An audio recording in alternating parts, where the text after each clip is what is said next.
goosebumps already, so I better not cry now because we've got a long hour together and I am so excited for this next hour spent with you, my beautiful new friends. Welcome to Here It Comes, People, season 18 on Studio 5. How about that? I'm at the age where I do a lot of math. Like, I'm this old and my baby is that old. I hope that's normal. But I do a lot of math in my head. I cannot wrap my head around that number, 18. I think I was 18 years old when this show started. Honestly, let's go with that. Can we go with that? And I found myself thinking this morning how grateful I am. I know we usually close with a thank you. Can I start with a thank you? Thank you for welcoming us into your home for 18 years. Oh, I'm not gonna cry. I'm not gonna cry.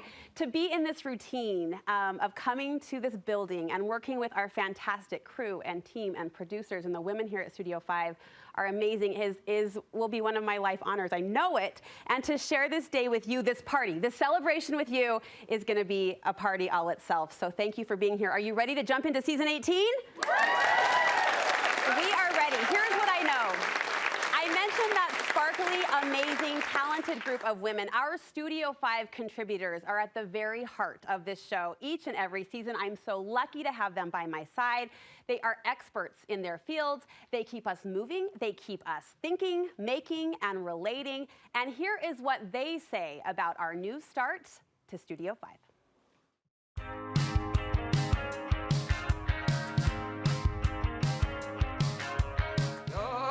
Studio 5! Go! Studio 5! To me, Studio 5 is empowering. A family. Home. Fabulous. Comfortable. Hopeful. Studio 5 is about creating community.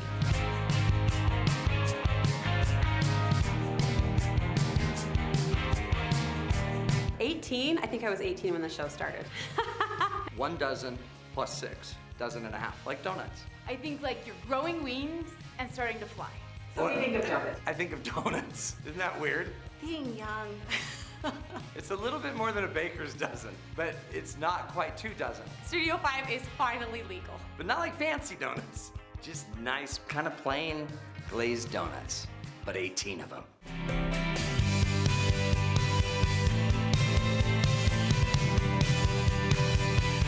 The actual studio space itself has changed a lot. Like when I was first there, everything was very green and earthy, and there was like stained glass windows. I mean, I've had a few haircuts. I've had a few babies. Studio 5 now works really hard to provide the tools and the capacity to execute. Even within the last couple years, we've just had a lot more substance in what we're talking about. Studio 5 is getting honest.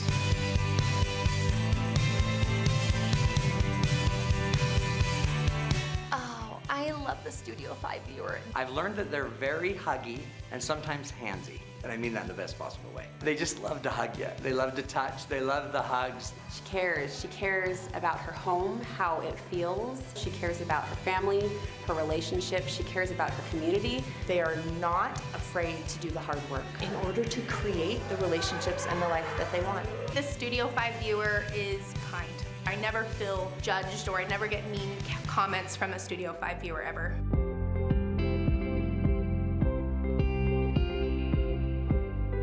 People knowing that they are creative, that they can create something. I am so excited to help the viewers increase their health savings account by sifting through the clutter and navigating the trends. I want women ultimately to feel confident in their bodies. Becoming one. One with our family, one with our community, one with our partner, one with our kids. To dive into kind of more of the individual and finding what makes you personally feel more beautiful inside and out. My goal for viewers for season 18 is that they walk away feeling a lot of confidence and a lot of courage. I want them to really challenge their beliefs and get outside their comfort zone. Challenging ourselves and really questioning the why behind our fitness is so healthy. Our goal every year is growth. We want to grow, and it's not just us. We want you to grow with us. Season 18 is going to be the best season ever. So ready for season 18. Every year just keeps getting better. Yay! It does keep getting better. It does. And you just heard style contributor Casey Matheny say she wants to help women feel confident getting dressed each day. I think it helps when you know, just have a little bit of knowledge about what's current. And now is the perfect time to brush up on that because fall is fashion's playground. This season's style forecast calls for a bit of the unexpected. So today, as we always do, we step off the runway, way off the runway, and we focus in on what a real woman can feel good in right now. Casey has recruited some audience member models to help showcase her top 10 fashion trends for fall 2023. Welcome Casey Matheny to the studio, everybody. Look at this good-looking group. This is energy.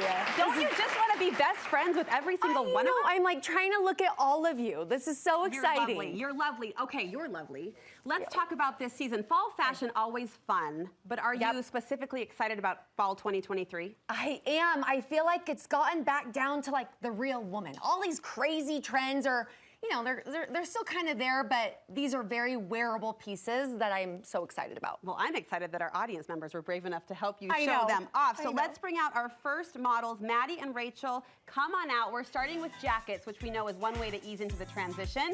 Tell us the trends you're loving and why. Okay, so on Maddie, we have a classic trench coat.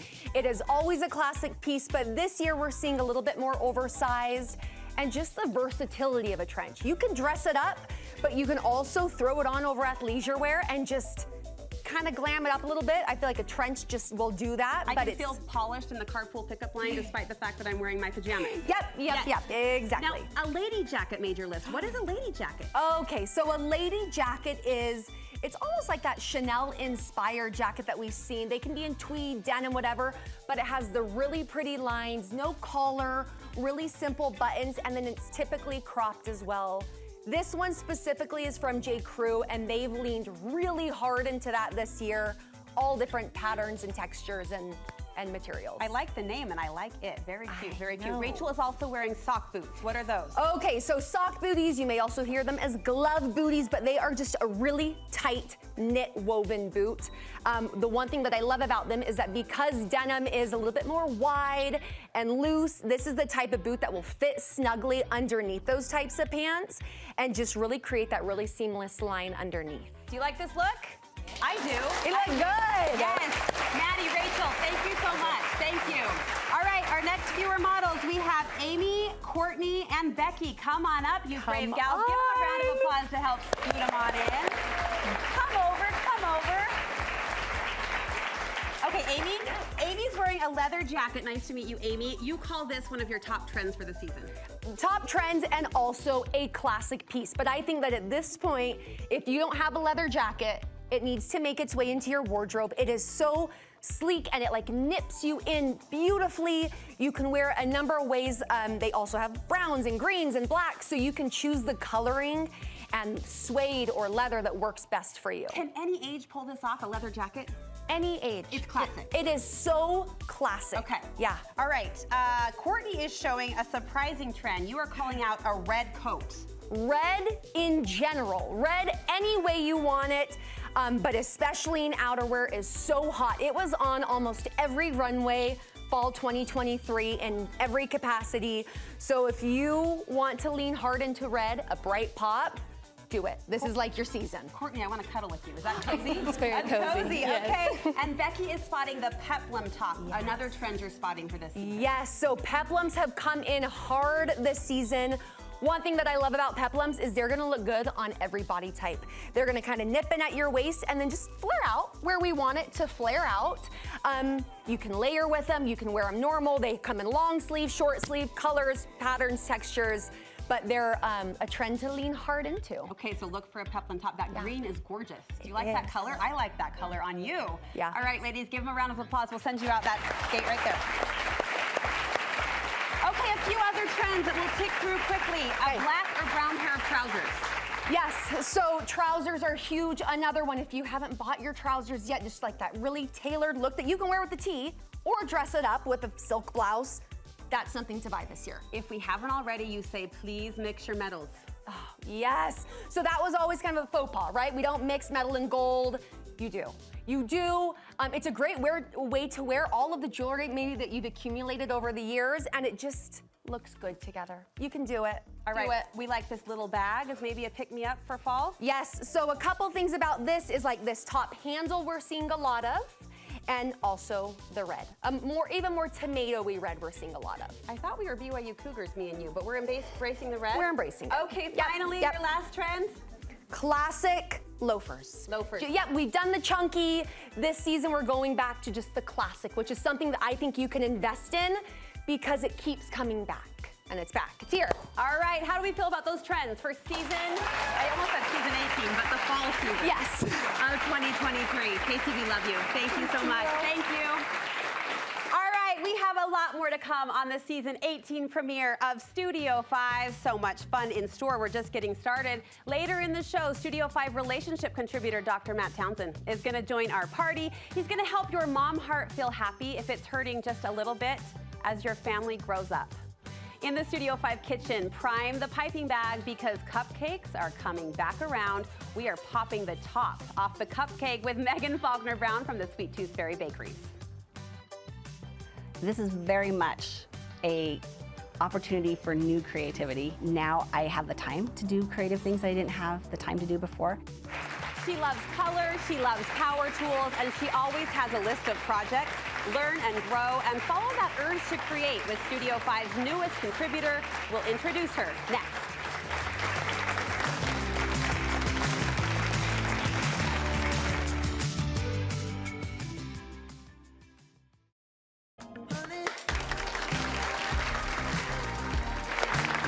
Welcome back, everybody, to the season 18 premiere of Studio 5. I am so excited to have all of you, my new favorite friends, with me, and also excited to introduce you to my next guest who believes that creativity is learned, that when your skills build, the options open up.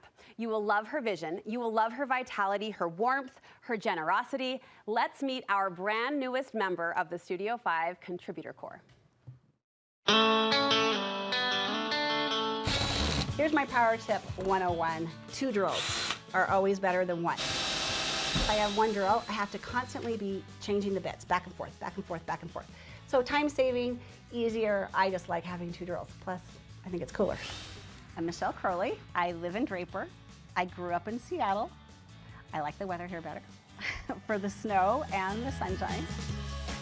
I've always been creative. I've always got a project for my whole life. I've always done that.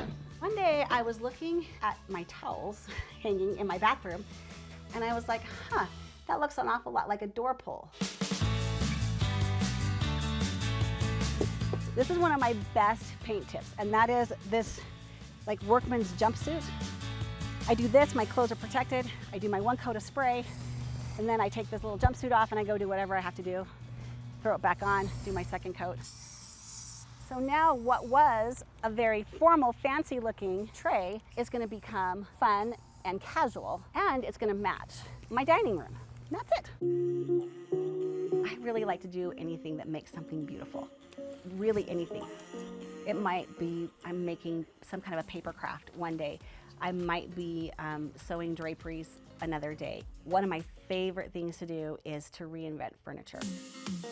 Also entertaining is really creative because setting a beautiful table, flowers, all that kind of thing. Love to entertain, I love to gather. It's kind of my trademark thing. It's the thing, if people say, what do you think about Michelle or what do you know about Michelle? They'll say, oh, she's a gatherer. That's who I am. There we go, I'm happy with that. I love having the people that I love around me, and this is a place where people will come and stay for several days, and so we get to really connect, get to know each other, really bond with each other. Yes, I have a very large table, and I only have 2 children, and that might seem very strange. One of my favorite things is around the table. We sit around the table for hours, the adults and the kids and the little kids and the tweens and all in between, sitting together at the table, and they'll stay for a long time. But if you don't have a table big enough to accommodate everybody, they aren't gonna stay. I like people, they give me energy. It's almost like a way that I give to the world, I guess. I look for opportunities where we can spend deep time together and really talk and share and laugh. When you spend enough time together, then you start to share the deeper parts of your life, the hard parts, sometimes the hurting parts. And when we can carry those things together, we connect with each other and we build each other, and we help each other through life that way. I am so thrilled to introduce our new Studio 5 creative contributor, Michelle Crowley. Welcome to season 18 and welcome to our family. I'm so happy to be part of the family. That was a piece of your heart on the table. Thank you for sharing. Yeah, it was fun to do that. You're great at what you do as far as creativity goes, but we love your heart. We love the heart that you throw into your projects and the meaning behind what you do and how you do it. Introduce us to your real family. Tell us a little bit about that. My real family, my husband's here. He might be one of only two that are sitting in the audience. What a brave guy. What a brave guy. And we've been married 28 years. And life is an adventure with him, always an adventure, and really fun. We have two daughters. They're 5 years apart. So I have a daughter who is 26. She gave me my first grandchild, so right now she's my favorite child. But and then I have a daughter who is 21, who is an equestrian, and my daughter that's just had the baby is a nurse. She's a baby nurse. Why am I dropping? I'm a little nervous. You know what? We all are riding those energy waves. She's a pediatric nurse. Yes. So she, a lot to be proud of in those girls. Yes. And is it Matt, your husband? Matt's my husband. He's here. Matt, give us a wave. Proud husband, brave guy in the middle of all these women. Michelle, you mentioned in the interview about bringing people together around the table. Yeah. Why does that bring you such joy? Because being with people brings me joy. And you know, if you want to gather people, feed them, right? So I guess that ends up being the place, right? Yeah. Is around the table. And, but I think it's natural in me. It's just an innate thing that I'm an extrovert. People give me energy. Yes. And I love to connect people. I love to connect with people, and I love to connect people with each other. When we think about people around that big, beautiful table, I love that you say make the space and they will come, make the food and they'll come too. Right. We also want to make them stay. We want them to linger, even if it's just an everyday Sunday dinner. We can pull out the games, which you do, right. But you've got a couple of other ideas of how Right. you can get people to hang around. Especially teenagers and young adults too, but you know, sometimes teenagers are a little harder to get to hang out with the adults. What and can we we do? want them to hang out with us. Yeah, what can we do? So I have some things in my home. We have kind of that big table, and there's also a little nook right there. And that's kind of the game place. And I've set it up very intentionally, designed it very intentionally, so people would come. And so all of the accessories in that area are games and things that people are drawn to and will sit and do. You've got a box of sand. Is this just to Sand. play with and feel and touch? Yes. Okay, so sand is super therapeutic. I've actually looked this up and researched it, and it relaxes us. And so when people they won't say, yeah, I want to come and sit at your table, and especially teenagers, and I just want to talk to you. But they'll come and they'll start playing with the sand. The kinetic sand, yeah. And the kinetic is the best because it's least messy, by the way. Thank you. And then Thank you. also because it forms, and so people will start putting their hands in. And so often come into that room, and there'll be a whole group of people sitting around, and they're all just chatting and talking, but they're all doing this. I They're love that. all playing with the sand. So it's a gathering thing. You like to have acrylic jars of buildables, things they can do to keep those so hands like busy. these magnetic jar Yeah. things, same concept. Exact same concept. When people have something that they can do absent-mindedly, they will stay longer, and they'll just tend to start to open up. They'll start to talk. They'll start to share. Yeah. And that's the purpose of this. And then I have the jar of playing cards, because if the cards aren't out, if you say, oh, does everybody want to play cards? It's kind of like, oh, I don't know. The cards are there on the table. It's kind of like if you have veggies for kids. If you say, do you want veggies to eat? They're going to say, no, not really. But if they're cut up and they're sitting on the counter, they're going to eat them. It's the same concept. I like that you just compared a deck of playing cards to broccoli. Very good. 30 seconds left, a coloring station. I wouldn't think of this for older kids. For adults, adults will sit in that little nook and color, and whether they're just sitting and chatting, and it gives them something to do while they're chatting, because sometimes we feel like we have to be doing stuff, especially adults. We feel like we have to be doing all the time. You have to be busy. Be doing something while they're coloring. Well, we are so excited to learn from you, to glean from you, to become a gatherer just like you are. Michelle Crowley, everybody, our new Studio 5 creative contributor. Welcome. Thank you. We're so glad to have you. I'm so very happy to be here. All right, still ahead on the season 18 premiere, an excuse to break out the fine china. We always dress up. We always have Sunday dress, and they call and say, Grandma, I've dressed my doll. She's ready to go. It's a family tradition one Utah grandma looks forward to every year. We'll take you there next on Studio 5. Welcome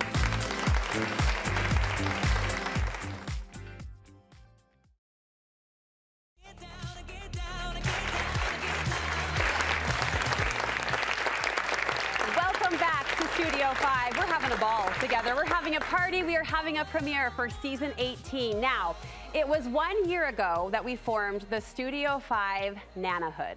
And we set out to learn more about this important role and important chapter. People are celebrating. Who had the party dance that I just saw? Yeah, the Nanahood. The Nanahood. We set out to explore what this role means to you and how we can lean into it and even improve our influence and our presence. Well, we have grand plans to expand the Nanahood in season 18 of Studio 5, and we need your help to do that. Today, we are kicking off a new series called Show Me How You Nana. We want to watch how you grandmother up close, because while there are many ways to be a positive influence in your grandchildren's lives, there are also a lot of really fun ways to do it too.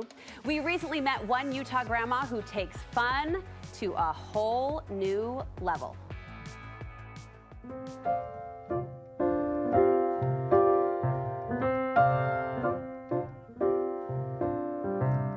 My name is Jean Fenton, and I love being a grandma. I have 14 grandchildren, 8 girls, 6 boys. They all call me Grandma Jean. Welcome to our yearly tradition of a doll tea party. So this tradition started 8 or 9 years ago. I think that formal eating is kind of a thing of the past. I bring out my china and good silverware and glasses. I wanted them to know how to set a table. I don't know why, I think that's important. So we have this little jingle that first the fork, then the plate, knife and spoon are on a date. Through the years, I've given them all an American Girl doll. We always dress up. We always have Sunday dress, and they call and say, Grandma, I've dressed my doll. She's ready to go. I have my own American Girl doll, and she always gets a new outfit every year. We always have dinner or tea. We have little sandwiches, and always start off with a teacup and a drink. Even the dolls get to eat, and I usually prepare just miniature sized of what the girls are going to have. You can see the little place cards for the dolls as well.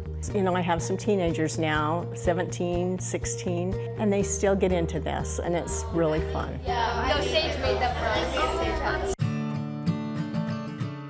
I teach them some etiquette. We do a little spiritual thought and lesson. Then we try to do some service. I try and do a little bit of genealogy, and I've put together a recipe book that has family recipes, some of my mom's, some of my mother-in-law's, some of mine. I'm left-handed, so my kids love my printing, so I found a font that duplicates my print. So that's in the recipe book, so they'll kind of see what my print's like when I'm gone. I have some sleeping bags for the dolls tonight that I'm going to be giving the girls, and my neighbor practically made them for me. My daughter-in-law designed the shirt that said, Grandma's doll. The girls will really have a lot of fun. And I think it's important to put the grand in Grandma and to do those things that make memories. My grandchildren, I'm very blessed. They really enjoy being together.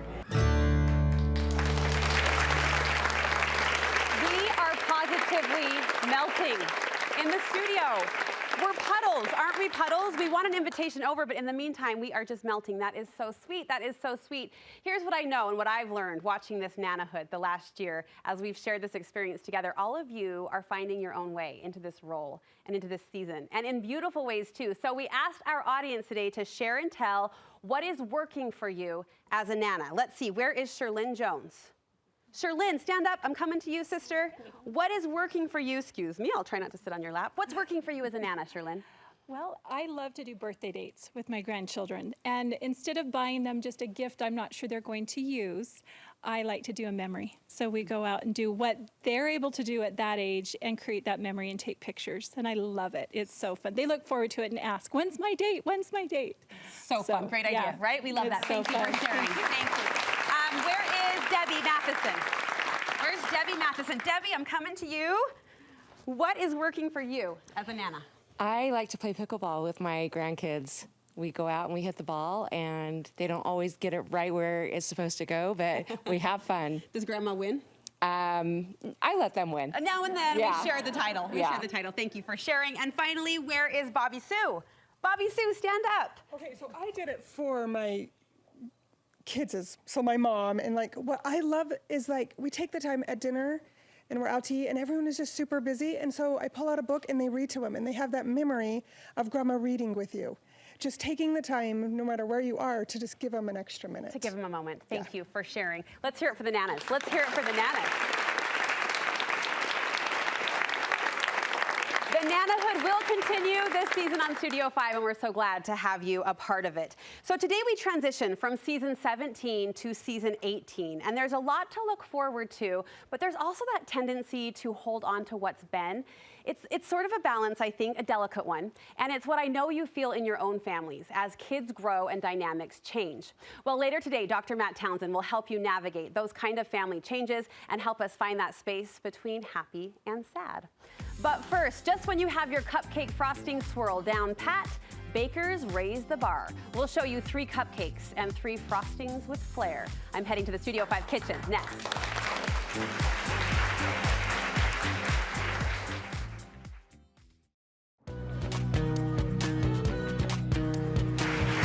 Welcome back to the season 18 premiere of Studio 5, where we say and we know it's not party without the cake. Studio 5's 18th birthday calls for an extra special sweet.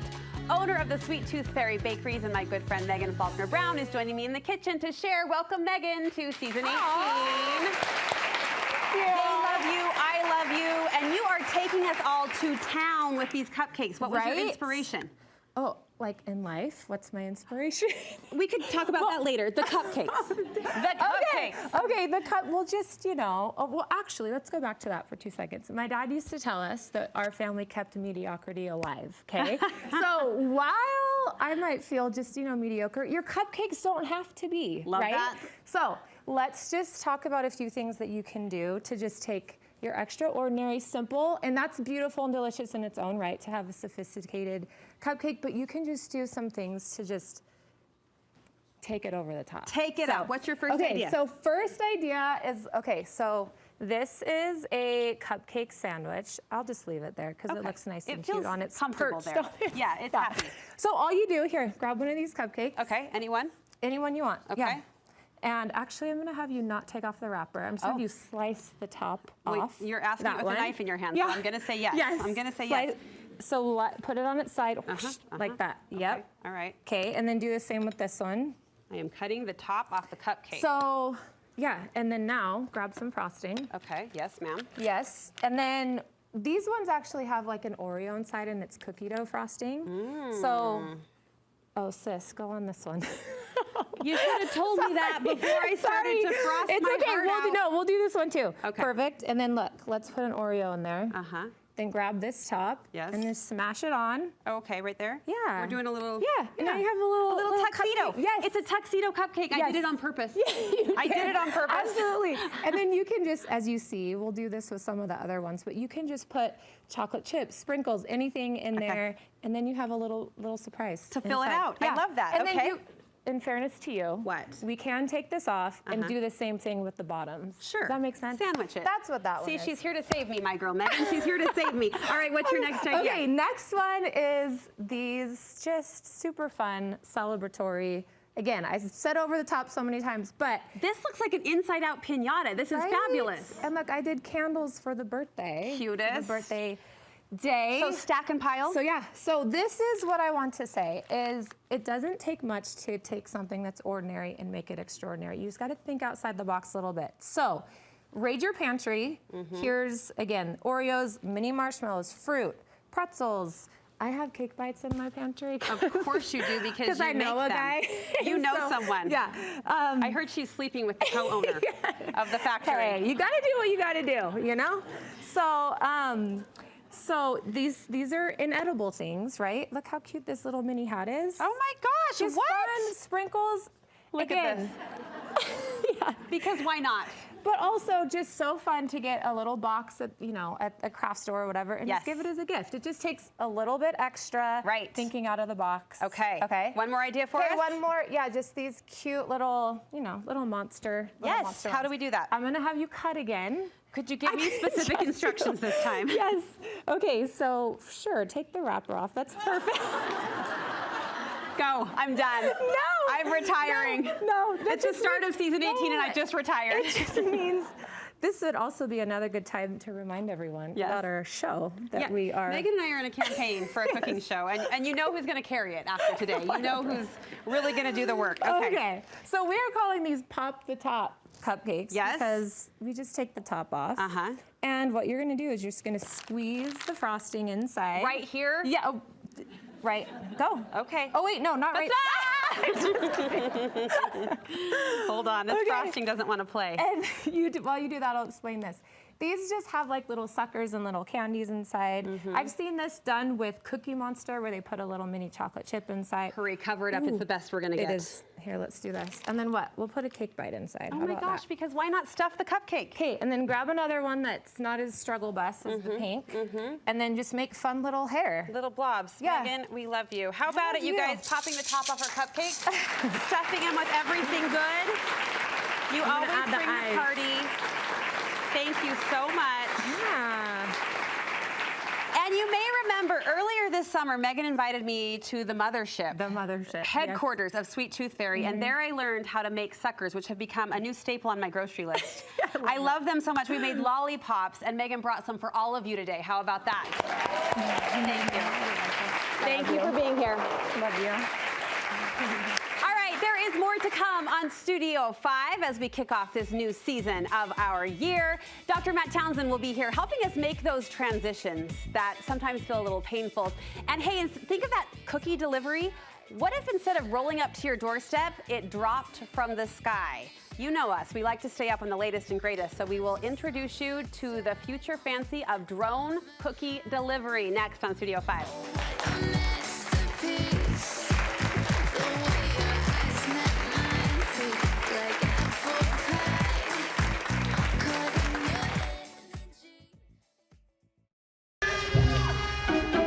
You know this saying, it's a bird, it's a plane. Well, this time it is a plane, a small one that's delivering cookies. They just couldn't believe that the cookies came from the sky. They stay warm for a long time. It's a lot like pizza, so it's just really easy to have it delivered. Sean and Sarah Wilson are all about innovation and always have been. After all, Chip is the original cookie delivery born from a pregnancy craving. We were living in LA, I was pregnant with our first, and my #1 craving was chocolate chip cookies. And so I would roll over, first child and say, Sean, I need a cookie at like midnight. And so he'd run around, look for cookies, and we just saw this gap in the market for cookie delivery. And now this husband and wife team are excited to make drone delivery the next phase of cookie convenience. Through our partners, Zipline, we collect the orders, and then they use these drones, which drones, most people think about drones as something you kind of fly around your house that has these propellers. This is more like a plane. It's as big as I am. They then figure out where they need to go to fly and drop the cookies. And so that's part of the process that's a little bit, that takes a little bit of time, is the calculation and figuring out the flight plan. They're working with the FAA. A new treat experience that's here and now and pretty sweet. It's like the future is here. Okay, how cool, how wild is that? That is fantastic. Well, with 15 Chip locations and more on the way, you can get your cookies on the ground, I guess the old-fashioned way, or they can now drop from the sky. That's amazing. And today our studio audience gets them right in their lap. Chip sent over a 4-box. Yeah, applaud that for sure. For sure. Chip sent over a 4-box for every single member of our studio audience, so it's a sweet treat to celebrate our new season. Thank you, Chip. Thank you, Chip. Enjoy those cookies. All right, in times of transition, we change, and in those moments, we reach for a trusted voice. So here to kick off a brand new season 18 is Studio 5 relationship coach, Dr. Matt Townsend. Come on in, Matt.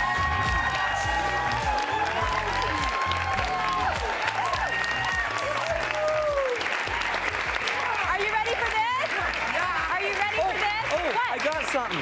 What? Everyone's giving donut or whatever that is, cupcakes, so I wanted to bring everyone mints. Everybody gets a mint. Matt. Everybody gets a mint. Who am I? Get over over here. You're I'm Oprah. Oprah. Who You're wants a Oprah. minute? You're Oprah, and now you're the person that needs to replenish our green room with mints. Oh, yeah. Okay. Were those yours? Yeah, I'm Sorry. gonna take the chair I with didn't Matt know. when we come back. We'll be right back. We'll be right back.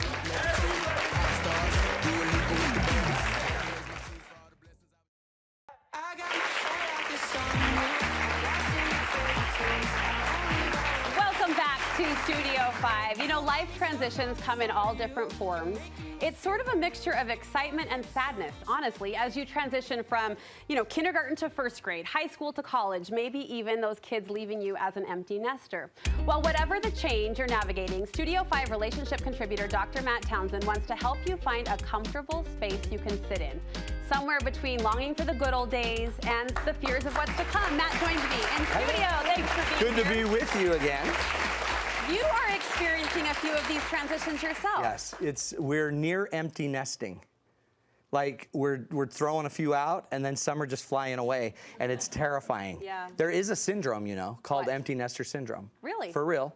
It's not like a real mental health issue. It's just we don't like being alone. Yeah. And a lot of us are suffering from it. So that's the scary part, but here's the cool thing. Whenever there's that pain, it means there's something we can gain coming down the road. So that's what we're gonna work on. Pain to gain. Pain to gain, you gotta have both.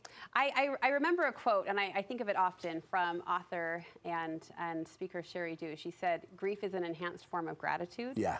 And this sort of is a grieving thing, right? Absolutely. As transitions happen and energy in your family changes and little spirits leave, and it's a lot. No, it is a lot. In fact, I think that quote came from an article where she was talking about the passing of her mother. Yes. So this grief can come, it just means you've loved, right? So anytime you feel sadness or sorrow, especially around a human being, it means you've gone really deep with them. And so the deeper we go with people, the risk is the more pain we'll feel. And so you have to be willing to take both sides of the equation. If you want the joy, you got to take the pain. And honestly, it doesn't have to be devastating, because there are other lights that'll come on if we'll go looking for them and turn them on. You have 4 ways to help us find those lights Yeah. and help turn those on. First, you say all of those feelings we just described, you have to embrace them as your teacher. Yeah, feelings are the teacher. I kind of think of them as like the smoke detector. Smoke detector in our house doesn't always mean smoke. Sometimes it just means the oven was opened. And I don't think that's how they're supposed to work, but they go off every time we open the oven in our house. So it just means dinner time. So we've probably trained our kids improperly. But the feelings we all have are a sign of something we've loved that we feel like we're losing. But the feeling isn't necessarily right or wrong, it just is. So everyone can just accept the feeling you have. If you're really sad when your children are going away to school, that's just telling you you've loved deeply and you're in this state of this new phase. If you are so excited for them to leave, that's telling you something too, okay? It's saying you're cold and you're mean. No, it's just saying, it might be saying you're ready. You're ready to move on. Yeah. You're ready to launch your life. So don't get overwhelmed by the feelings. Notice the feelings and then let them teach you and take you to what you can appreciate about where you've been. I think one balm or one strategy that we tell ourselves is, okay, don't make it about me, which is a good sound principle. Right. But there are some things here that are about you. Your life is changing and your role is changing. And you say with that, you can expand your vision of yourself. Yeah, a lot of us over the time get kind of stuck in not a rut, but a place where we think this is who we are. Our identity is we are a mother. Our identity is we are a mother of small children. We're a mother of teenagers. We're a mother of, are we still a mother when they go to college? Or do we end up giving up that role? And so if you frame yourself too tightly, you end up restricting your ability to handle these moments of transition. That's good. So we need to broaden out, expand our vision of who we are. Yeah. You're not just what you do, you're also kind of how you do it. You also are your values, right? So a bigger vision, instead of being the mother that's now lost everything, you might be a mother that now moves on to the next stage of modeling for your children. You're now going to show your children how to do the adulting stage. You might be going into another value. You're not just a mom who can play with the kids. Now you're a mom who can focus on her health. You're now a mom that can teach your kids how to communicate better. You're now a mom that actually has a really powerful relationship with a spouse. So what you're describing is this moment of rediscovery. And you say along that rediscovery path, look for fire and passion. Yeah, and especially fire in the growth and the development. A lot of us, we were born to develop and grow. I believe we're on this earth to develop and grow. Where did that fire go? We got good at the one thing we're good at, and once you're good at the one thing you're good at, I guess you want to just keep doing it. But the real interesting thing about growth and optimal psychology is you must be challenged. Every time you run into a challenge, it's an invitation to grow up and learn skills to handle it. So when you're feeling sad about the children going, it's an invitation to start growing and developing and challenging yourself. What is it right now that the world needs you to learn and grow so this stage isn't as traumatic as it is right now? And finally, in the 30 seconds we have left together, how do we look at our relationships in this phase? Yeah. How do we focus? What is our goal with these changing relationships? You finally have time and you finally have focus. Why don't we now go back to all the relationships, not just the ones that you think you're losing, but why don't you go back to the ones your nest is actually not empty. If you just look back in your house, you might have a husband sitting there. I'm not saying you all do, but you might.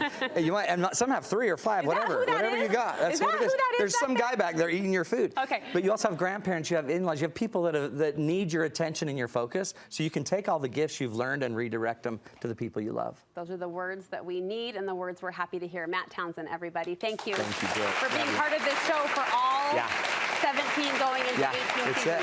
It's We're real. grateful for you. I am too. Thank you. All right, we'll be right back. We'll be right back. That's what people say.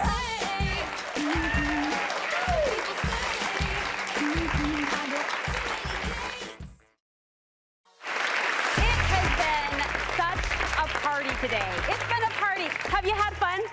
Good. What we hope is that you carry that party vibe and that energy home with you. Our friends at My Mind's Eye heard about this celebration. They wanted to jump in on it. And so we love this company, I should say, for their darling party products. They make you the effortless hostess with the mostest. They fill our homes with the kind of special touches that set an everyday moment apart. Everyone here with me is going home with a My Mind's Eye holiday party bundle today, one of 3 darling themes that they're rolling out for this season. So throw a party on us, and thank you, My Mind's Eye. One more parting gift. We'll say a way to wash it all down. Because what's a good girlfriend get-together without some caffeinated carbonation? Am I right? Am I right? Okay, our friends at Swig swooped in with their own little take-home gift. They are bringing their dirty sodas, if you can believe it, to 250 more stores in 7 new states. And so you can hit the drive-thru on your way out because each person in our studio audience is getting a $15 gift card to Swig. From the bottom of my heart, I say thank you to our studio audience, but also thank you to you at home for being part of these past 17 years. We're so excited to slide into season 18 and so honored to have you along with us for this ride. So we'll be back with more tomorrow. Have a great day, everybody.